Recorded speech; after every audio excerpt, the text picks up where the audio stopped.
You know that feeling, right? You're staring at your to-do list and you just can't. And that little voice in your head starts whispering, "You're so lazy." But what if that's not the real story? What if the real enemy isn't laziness at all, but something much more subtle? And that's really the heart of it, isn't it? We're all drawn to comfort. It feels safe, it feels secure.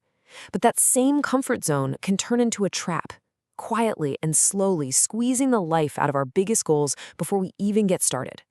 So it really comes down to two different paths, two totally different mindsets. On one side, there's the passive approach. You wait for that lightning bolt of motivation to strike. You come up with reasons why you can't start, and you end up on the sidelines, just watching others succeed. But then there's the active path, where you create your own discipline. You focus on making just a little bit of progress, and you understand that today is the only day that really counts. Okay, so if it's just a choice, why is it so darn hard to make the right one? Well, it turns out this struggle is so deeply human, so universal, that ancient philosophers actually gave it a name. They called it the paradox of acrasia. This is the million-dollar question, isn't it? You know you should be working on that project. You know you should go for that run. And yet, there you are, on the couch, scrolling. Let me tell you, this isn't some new age problem. It's a fundamental human puzzle we've been trying to solve for thousands of years. So here it is, the official term, acrasia. It comes from ancient Greek and literally means a lack of self-control.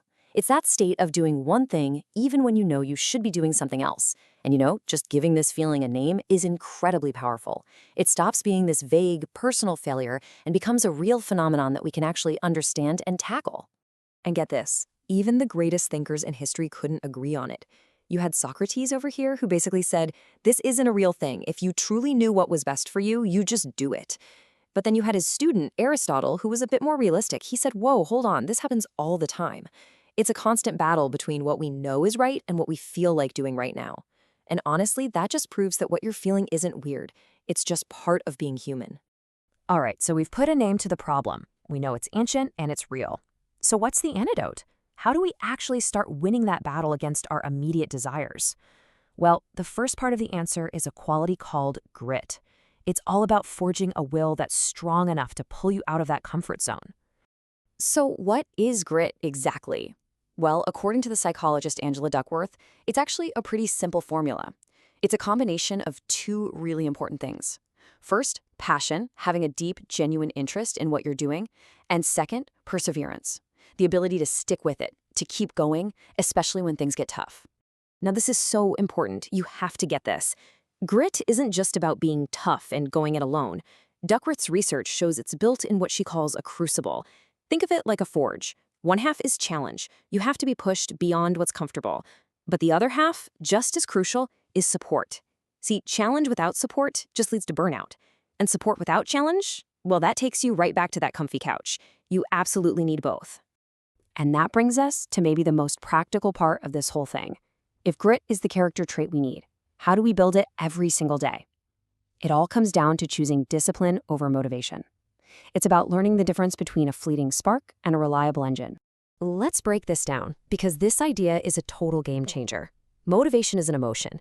It's a spark. It feels amazing when you have it, but it's completely unreliable. It comes and goes. You can't build your future on a feeling.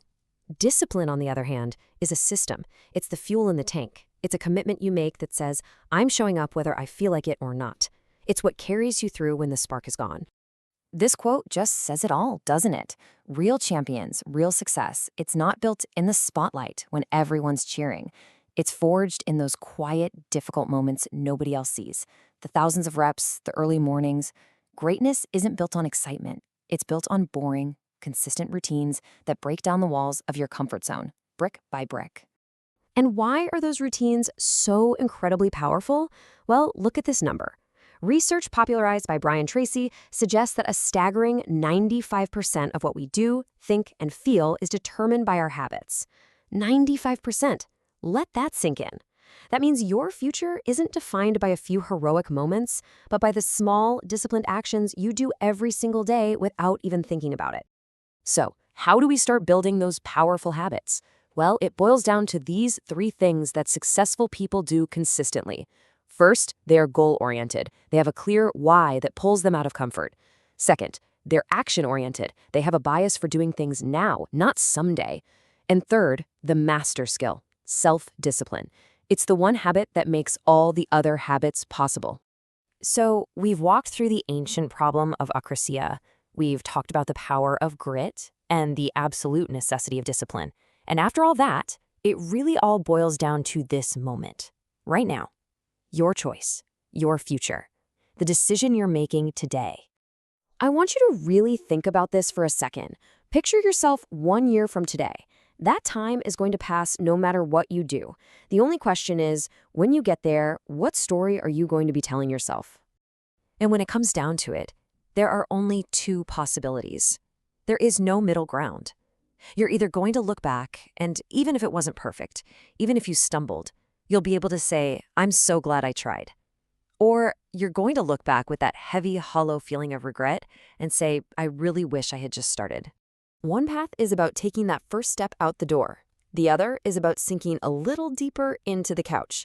Your entire future is being built by the tiny choices you make in moments just like this one. So please, choose wisely. Because at the end of the day, this journey isn't about being perfect. It's not about never feeling lazy again. It's about progress. It's about choosing action over comfort, one tiny decision at a time. Just keep going.